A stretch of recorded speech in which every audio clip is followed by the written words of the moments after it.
Welcome to the Neural Implant Podcast, where we talk with the people behind the current events and breakthroughs in brain implants in an understandable way, helping bring together various fields involved in neuroprosthetics. Here is your host, Ladin Yurachek.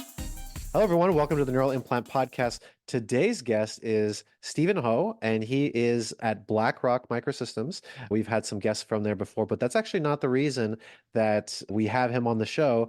He's a little bit, I'm a little bit of a fanboy. He has another podcast, and if you could see our video right now, you could tell that both of us are podcasters because we have really cool microphones in our face. So, Stephen, do you want to talk about your podcast and how it relates to the Neural Implant Podcast?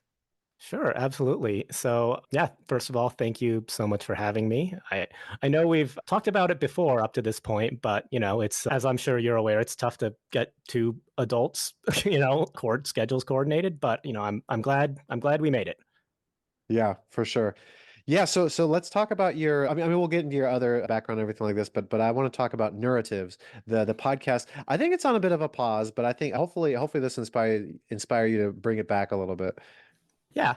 So what I will say is I don't know what your turnaround time between recording and upload is, but my goal is to, before you have this uploaded, I'll actually finish editing an episode that had fallen by the wayside before life and everything got a little crazy. Finish that up and I'll upload that. And so there'll be something new by the time this also uploads. So right. And not knowing what your turnaround time is, I may have screwed myself here. Yeah. So. Yeah. What if my turnaround time is like by the time we finish this conversation? Yeah, that would be a real problem. So yeah, it's not. I've gotten a bit lazy. It's sometimes a few weeks right now. So, but yeah. So, anyways, let's hear about your podcast. So, which is not on hiatus. You're bringing it back, mm-hmm. and so yeah. Let's hear about Neurratives. Yep. So, well, in the middle of 2020, I think we all found ourselves with a lot of time at home, and I started listening to podcasts as background music. I had been listening to podcasts before that, but I really started listening to even more, just like because I was always in my apartment, so I just always had a podcast on as background, like basically no matter what. And I will credit one particular podcast, a James Bond podcast called From Rewatch with Love, that basically inspired me. That was like, hey, I would like to listen to one of those, but for neuroscience movies, because I love movie rewatch podcasts and movie review podcasts. And, as with, I think the majority of most new podcasts, like those are podcasts that the creators would like to listen to, but do not exist in the form that they have envisioned in their head. And so I was like, hey, this doesn't seem, impossible to do. It'll be, work and time, but it seems like it'd be really fun. And I think learning like audio editing and that whole workflow would be a cool thing to do. So I hit up my friend and former manager at Blackrock Neurotech. Now he is working on many cool things. I think you've had him on the show before, Nick Halper. And so he was willing to be, my co-host and partner in crime for the podcast. So we've done 27 episodes over about 2 years. And so, yeah, I'm pretty happy with that level of output. And, as you mentioned, because of, life and other things, we have not put out an episode for a while. But like I said, I'll get one out before that. As of whenever people hear this, they should be able to hear that episode. Okay. Yeah. And I think your output requires a lot more effort because you're watching a movie. I guess, do you want to go over the what's it look like? What's a normal episode look like? What goes into it? Absolutely. So, it took us a while to kind of settle into, a set format with recurring bits and recurring segments. But, I think we finally found kind of like the sweet spot of, what we feel like works and, keeps it kind of fresh for us every episode. So most of the time, actually, we'll do a pre-record segment before we've watched it. And we'll talk about what our expectations are, depending on whether one of us has seen it or not, and already, and, whether the other person hasn't, and we'll just like, talk about what we expect, what we think this is based on just, whatever cursory information we can get from Google. And then there'll be, a time skip, so to speak, to, however many days or weeks later when we actually watch it and come back and record it. So yeah, the basic structure is, we'll recap the movie, and that is, the episode, and we'll, throw in bits and jokes throughout, as well as, talk about the neuroscience relevant parts, when they pop up. And so, I'll let you in a little bit behind the scenes and how the sausage is made. I generally have like a summary that I've written of like, what we're going to go through, which is the synopsis. And then, with like proposed breaks of where we think we could take like a science break here, science break there. And, we don't hold to that slavishly or anything, but it provides enough structure without like, scripting everything. We don't script anything really for the most part. And then at the end, there are recurring bits. So we do power. So I think about a year ago, we started doing power rankings depending on different categories. And some of the categories are, categories you would expect, like, BCI movies, or, clinical neurology movies, or movies, related to memory. And then we have some goofy ones, like movies based on Oliver Sacks books or essays, or, movie or brain controlled combat robot, our power rankings of those. And we end with like a, what's our takeaway here? And that is actually one of the things that we do script, because we'll usually like, when we get to it, we'll like, take a break, talk about it, time out for like 5 minutes, and then like, okay, this is what we'll do. And then you have some that are like the fails and the wins. Oh, What that's are those right. called? Yeah. Oh my goodness. Yeah. You can tell it's been a while since we've recorded. I've forgotten about that. Yeah, the near oh and near all moments, which, and so we take liberal definitions of near all and near oh moments, but as you can tell from the tone of voice, they are in general, broadly speaking, meant to be neuro like wins, things that we thought were, hey, they got this right, or we thought this was cool, and things are like, oh my goodness, why are you like this? Yeah, I think those are really funny. Okay, so let's talk about some notable movies. What comes to mind? And I mean, I guess you have the Spotify list now in front of you, so you can Yep. actually reference some of them. We can even go through all of them. Why not? Well, gosh, so What are some of your favorite ones, or what are some, I guess some memorable ones that kind of pop into your mind? sure. So when people like ask me where's a good place to start, I won't always tell them to start at episode 1. Part of that is because, episode 1, we were still kind of figuring out what we were doing to an extent. I mean, we continue to still be trying to figure out what we're doing, but in episode 1, it's especially obvious in retrospect. The 51st Dates episode, I think, is a good place for people to start. For most millennials, at least, it's a movie that they have seen or at least know of. And I think 51st Dates was a really good like platform for us to talk about memory and like the neural basis of memory, and how we came about to understand, how memory works in neuroscience. And so I really enjoyed 51st Dates, and I think that's I continue, even though that is at this point one of our earlier episodes, I still continue to be fairly happy with that one. The Matrix episode was really fun too. I mean, I'm biased because, like, as a millennial, that was a very formative movie, for me growing up.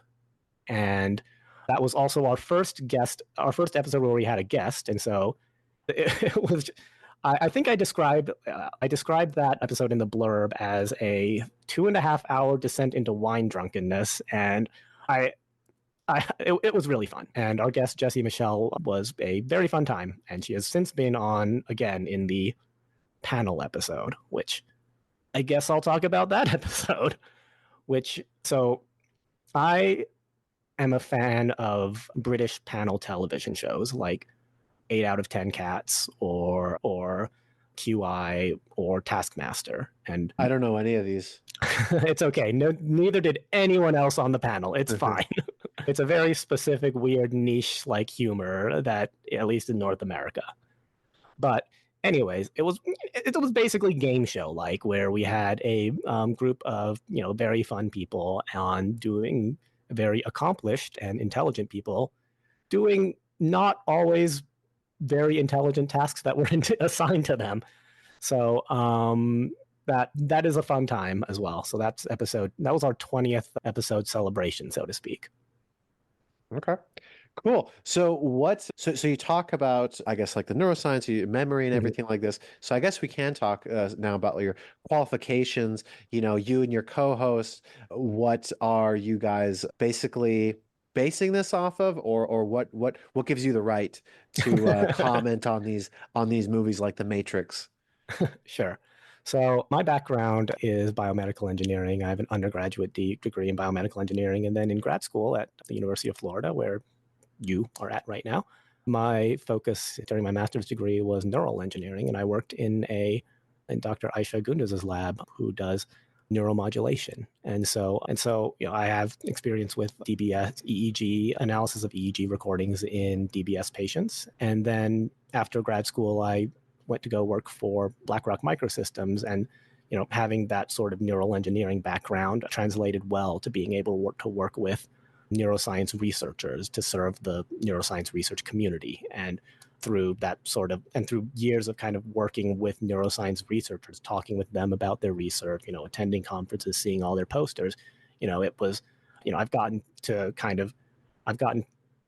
a lot of exposure to almost every aspect of neuroscience, whether that be memory or motor control or vision, basically everything except for like wet neuroscience, like the molecular basis of neuroscience and like neurotransmitters.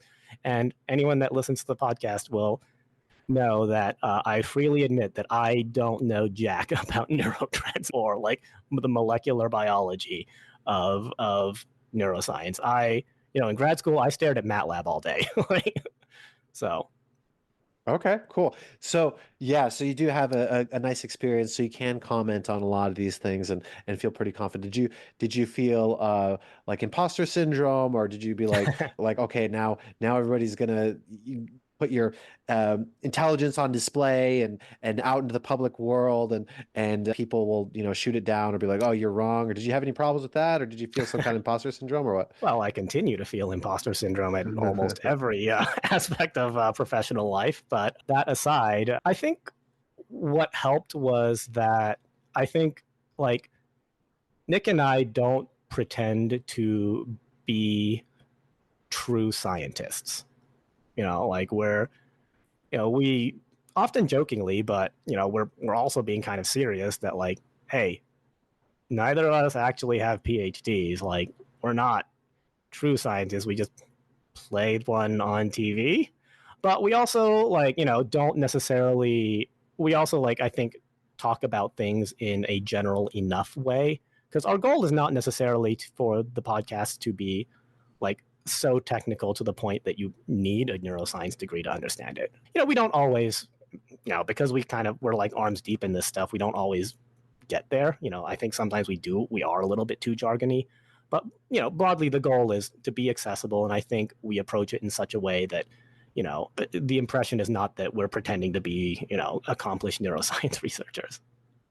Yeah, I mean, I don't know why I have a memory of me like pressure washing a fence while listening to your guys' stuff. So it's not so jargony, so in depth that I couldn't pressure wash a fence at the same time. But yeah, I think it was a good mix of that. So yeah, that was really cool. So okay, so you've done 20, you said 24, 27? 27 is 27. What do you think you're going to run out? Is there like a lot of BCI movies, or is it just because you also mentioned 50 First Dates, which is just like a memory movie? So yeah, so what I will say is we actually like try to ration the BCI movies because there are a ton, but for kind of partially for our own sanity, we don't want everything to be science fiction. And because of the nature of the subject, the movies that deal with neuroscience themes tend to be overwhelmingly science fiction. So I actually go out of my way to look for like rom-coms or medical dramas or or family dramas, because just to like have a palate cleanser in between science fiction movies. And No, I don't think we'll run out. Like, we have a big like Google document and a list of stuff, and it is still well populated. Do We've you gotten want to through. share how many's on there? So currently, we still have one, two, three, more than 20 that are in the like queue for consideration, and then like 4 that are kind of like on deck as the next immediate candidates. Wow, So not bad. Another 4 years of content, I guess, huh? Yeah. Wow, very cool. That's kind of amazing. I wouldn't have guessed that's that many because I mean a lot of them are obscure, anime or whatever, but still pretty interesting. And Mhm. honestly, I do have to say that some of your episodes inspired me to watch that movie too. So definitely Awakenings, which is an Oliver Sacks one. I don't know if it was on TV later time or something like this. So I was pretty excited. Like I heard your guys's, I guess synopsis and a view into it, and then I was actually pretty excited to watch it again. I don't know if it was with somebody was also playing it or something like this, but yeah.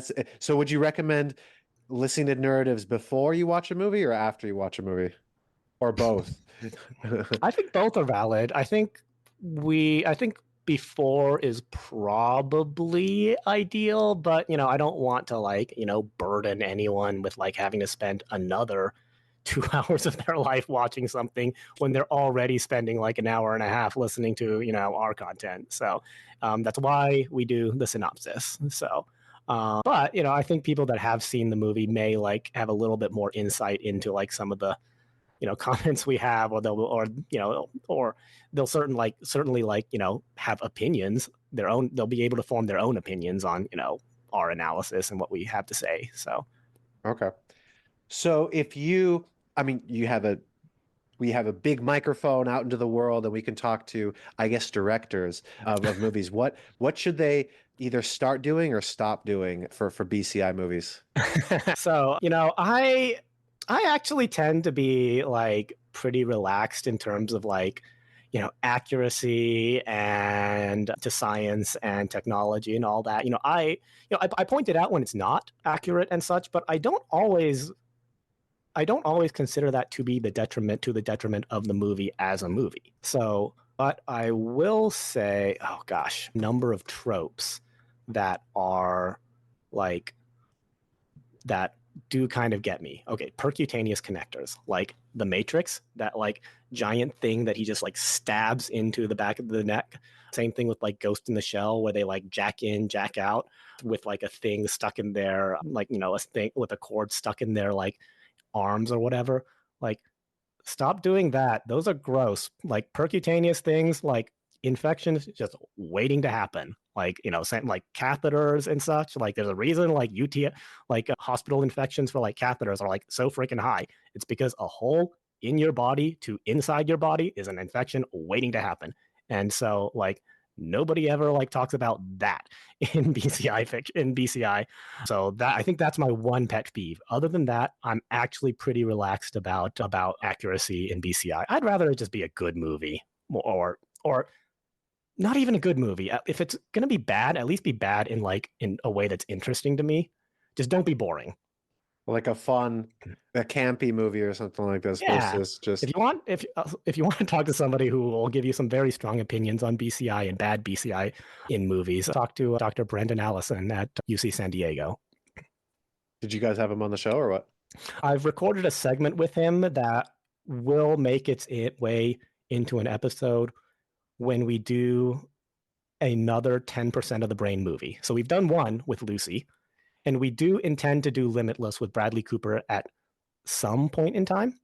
Because I think one thing I really like doing is how like is looking at how different movies, or even different like adaptations, address like similar things. So the 10%, you only use 10% of your brain myth, I'm very interested to see how Limitless approaches that versus how Lucy approached it.